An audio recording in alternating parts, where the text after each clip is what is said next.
For the final project, one of the goals is for you to go find some data, and I think the requirement is 3 or 4 data layers, and put those together in either an ArcGIS online map or a ArcMap product. And so there's lots of different places to get data. Before we do that, the first thing you're going to need to do is make a new folder. Put your name on it, and then you want to make a place to hold your data.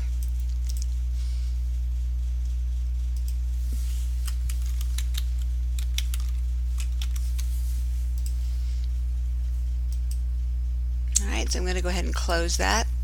And then I Google Oregon Geospatial Data Clearinghouse. And I like to search in what's called the alpha list. And so there is so much data here. One of the things I wanted was counties, so I'm going to look under here and see if I can find city limits. Okay, it's not listed. Aha, county boundaries. So here's county boundaries, and the data can come sometimes in different formats. 2014 polygons, and I want the shape file, so I'm going to click on the shape file. I'm going to choose OK, and my folders are set to download that shape file to my desktop. So here it is. Yeah, it downloaded really quickly. So you can see that it's zipped. So I'm going to open up my data folder. I'm going to put the county polygon in here, and I'm going to make another folder called county. I'm going to put the zipped folder in there, and then I'm going to unzip it here. Sometimes the folders, when they zip,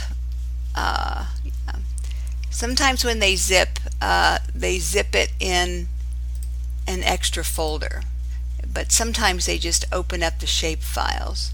So there is my, if I go back to my data folder, I've got another folder in it called county, and inside county I have my polygon shape file. So that would be one data layer. So I want another layer. Oh, I want the 2012, let's see, shape file, watershed boundaries. What am I looking for here? I'm going to scroll down. There.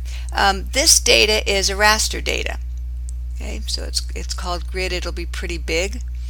Some of the data is an older file format called an EOO, and I can help you open those. And this data is in a file geodatabase. So I'm just going to go ahead and open that so you get a sense of what that looks like. So I'm going to go ahead and open that.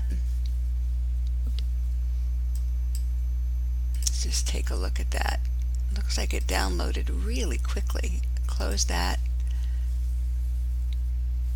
Or not. Maybe I closed it before it had downloaded. Hold on. Ah, there was a warning. One sec.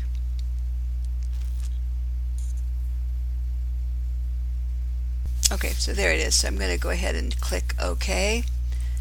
And you can see the progress bar. That's a pretty big file, so that'll just take a minute or two.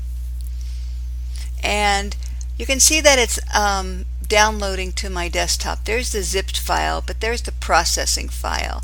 So this isn't done until this little processing file goes away, or I'll get the notice right here. You can see that it's still downloading.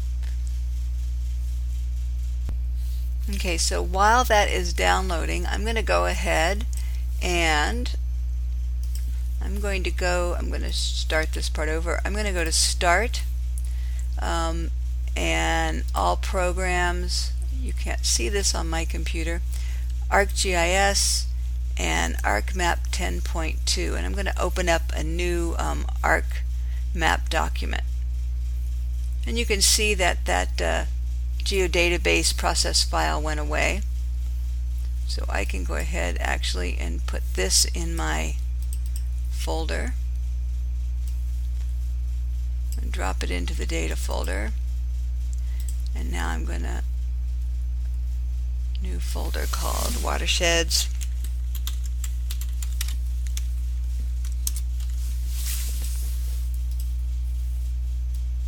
Put that in there and extract here.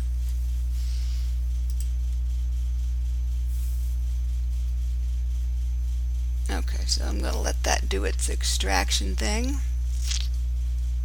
and hopefully ArcGIS is up and running.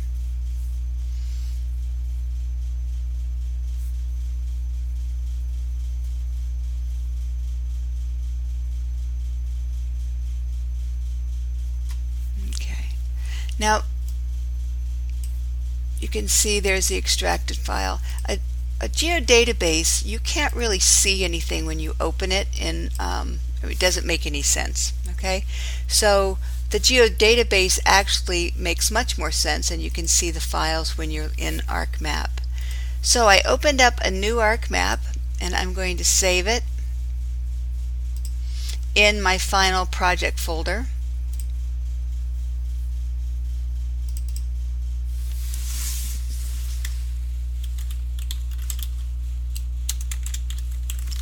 Okay, I'm going to save it there. And if I open up my final project folder, I will see my MXD and then my data. So the only thing I should have outside my data folder is my MXDs and maybe my final map PDFs. All my data should be in the data folder. First thing I want to do is set relative pathways. File, map document properties, store relative pathways.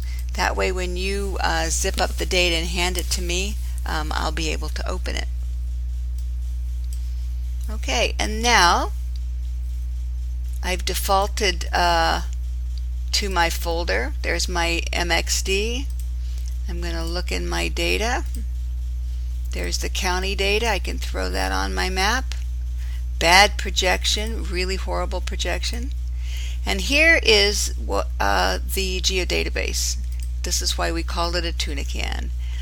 This is called a feature data set, and here are a bunch of polygons. They're all watershed boundaries with different levels of hierarchy of watersheds. So I'm just going to take the HUC 10 and throw that on. Great. I'm going to put that on top.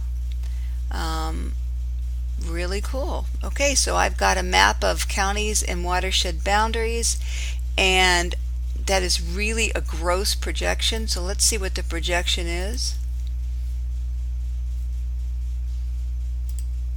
Oh, it's unprojected. It is geographic coordinate system North America. So I'm going to go pick an Oregon projection. So I'm going to go state system. See if I can find Oregon in here. No. Oh, there we are. We have our own map. I'm going to go that one. Okay, so now that's going to look so much better. All right. That's kind of getting started, getting your map set up, getting your data set up, and finding some data.